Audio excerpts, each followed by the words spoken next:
ઘણા લાંબા સમયથી આપણે સૌ લોકસભાના રિઝલ્ટની રાહ જોઈને આતુરતાથી રાહ જોઈ રહ્યા હતા. આજે રિઝલ્ટ આપણી સામે છે ત્યારે ભરૂચ લોકસભામાં ભરૂચ સંસદીય ક્ષેત્રના લોકોએ જે પણ જનાદેશ આપ્યો છે એનો અમે સહજતાથી સ્વીકાર કરીએ છીએ.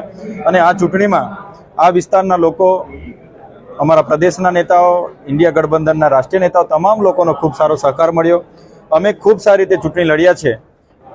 છતાંય ક્યાંક અમારી ચૂક હશે એનું મૂલ્યાંકન કરવામાં આવશે અને આવનાર દિવસોમાં આ ચૂંટણી લડ્યા એમાંથી ઘણું અમે જીત સાથે લડ્યા હતા પણ ઘણું શીખવાનું મળશે અને આવનાર દિવસોમાં આનાથી પણ વધારે સારી ચૂંટણી લડીએ એ અમારા પ્રયાસો હશે. સાથે સાથે ભરૂચ લોકસભાના જેટલા પણ લોકો છે, અમે આજે પણ ધારાસભ્ય છે ત્યારે એમના પ્રશ્નોને વાચા આપવાનું કામ આવનાર દિવસોમાં પણ કરીશું. લોકોની વચ્ચે રહીશું, એમની સુખ દુઃખમાં રહીશું અને જે લડત અમારી જે ચાલુ હતી એ આવનાર દિવસોમાં પણ લોકોને ન્યાય આપવા માટે અમે આગળ વધાવતા રહીશું. અને જે પણ પરિણામ આવ્યું છે એનો સહજતાથી સ્વીકાર કરીએ છીએ અને આવનાર દિવસોમાં આનાથી સારા પરિણામ આવે એ પ્રયાસો અમારા રહેશે.